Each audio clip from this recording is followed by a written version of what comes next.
នេះជាកម្មវិធីដែលយើងអាចតាមដានសង្សារបងប្អូនឬកូនដែលយើងឲ្យទៅរៀនហើយគាត់ដើរលេងឆ្ងាយឬក៏គាត់គេចសាលាយើងអាចប្រើកម្មវិធីនេះបានសម្រាប់ជំនួយក្នុងការតាមដានអញ្ចឹងនេះគឺជារបៀបដែលយើងដាក់ដើម្បីប្រើប្រាស់អញ្ចឹងដំបូងយើងចូលទៅកាន់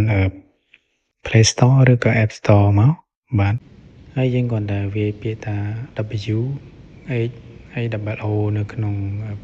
យើងនឹងឃើញ app ហ្នឹង load នៅបន្ទាប់ទី2យើងធ្វើការ install មកបាទបន្ទាប់ពី install ចប់យើងចូលទៅកម្មវិធីហ្នឹងពីដំបូងយើងធ្វើការចុះឈ្មោះជាមុនសិនដើម្បីយើងប្រើប្រាស់បានសម្រាប់អ្នកដែលមាន account ហើយគឺយើងអាចធ្វើការ login បានហើយឥឡូវយើងធ្វើការវាយឈ្មោះបាទយើងដាក់ឈ្មោះអីក៏បានដែរសម្រាប់ឈ្មោះបងប្អូនបាទសម្រាប់កម្មវិធីនេះគឺយើងធ្វើការ download កម្មវិធីទាំងសងខាងហើយយើងធ្វើការចុះឈ្មោះជាមួយ email ទាំងសងខាងបាទemail អីក៏បានដែរបាទទូរស័ព្ទផ្សេងគ្នាបាទអញ្ចឹងឥឡូវយើងធ្វើការដាក់ជាមួយថ្ងៃខែឆ្នាំដែលយើងនេះមកបាទហើយបន្តពីកន្លែងនេះគឺយើងធ្វើការដាក់ Gmail នេះគឺយើងទូរស័ព្ទមួយយើងដាក់ account Gmail មួយទៅយើងមិនដាក់ដូចគ្នាក៏បានដែរអញ្ចឹងណាបាទហើយកន្លែងនេះគឺយើងវាយ password តទៅវាយហើយយើងធ្វើការចុចទៅមុខមកកន្លែងនេះគឺយើងធ្វើការ save password មួយសិនទៅដើម្បីចំណាំនៅពេលពេលយើងចង់ login ថ្ងៃក្រោយយើងស្រួលហើយកន្លែងនេះគឺយើងធ្វើការឈ្មោះបាទដាក់ជាមួយនឹង profile ឥឡូវយើងធ្វើការដាក់ជាមួយនឹង profile មួយសិនមកយើងរើសឥឡូវខ្ញុំធ្វើការដាក់រូបនេះមួយសិនដើម្បីជាតំណាងចែកជូនបងប្អូនដែរមើលអូខេឥឡូវយើងធ្វើការចុចទៅមុខទៀតហើយកន្លែងនេះគឺជា QR code សម្រាប់ឲ្យយើង scan មានន័យថាយើងបង្កើតហើយអ្នកដែលបង្កើតតក្រោយមកគាត់យើងផ្ញើ link ឲ្យគាត់ scan ឬក៏បងប្អូនដែលមានកូនក៏យើងធ្វើការ scan ឲ្យគាត់ទៅដើម្បីយើងលួចលាក់ដើម្បីគាត់កុំឲ្យគាត់ដឹងថាយើងប្រើប្រាស់ជាមួយ app ហ្នឹងដល់ពេលជាងអញ្ចឹងយើងតាមដានស្រួលបាទមិនឲ្យគាត់គេចសាលាបានដល់ពេលដែលគាត់គេចសាលាគឺយើងធ្វើការតាមដានភ្លាមមានន័យថាយើងទៅដល់កន្លែងហ្នឹងភ្លាមអញ្ចឹងគាត់អត់មានអីប្រកែកតវ៉ាទេបាទឥឡូវយើងធ្វើការតមកទៀតមកយើងគ្រាន់តែចុច allow តាមមក app ហ្នឹងមកបាទគេណែនាំអូខេឥឡូវចូលមកដល់កន្លែងនេះគឺ app តែម្ដងហើយកន្លែងនេះវា load ឲ្យយើង scan ម្ដងទៀតបាទ scan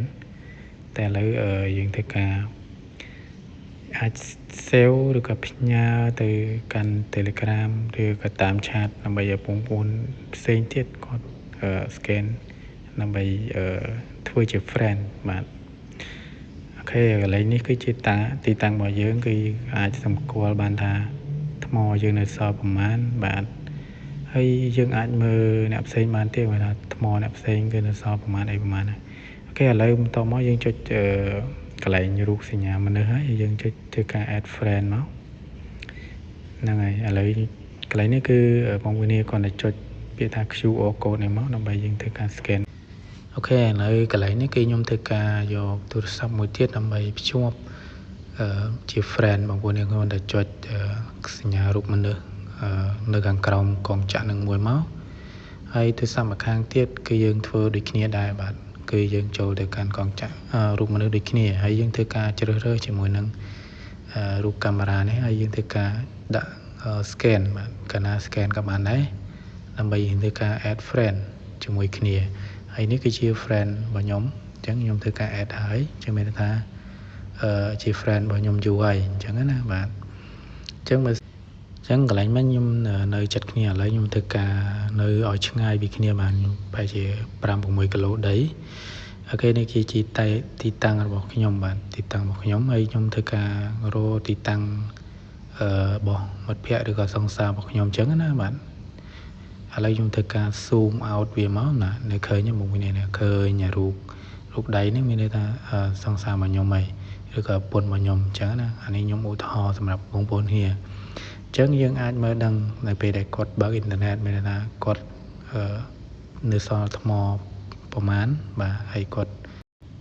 ថាគាត់នៅកន្លែងណាកន្លែងណីអញ្ចឹងណាបងប្អូនបាទអញ្ចឹងយើងអាចឆែកមើលងាយស្រួលមែនតើអរគុណបងប្អូនគ្នាបាទ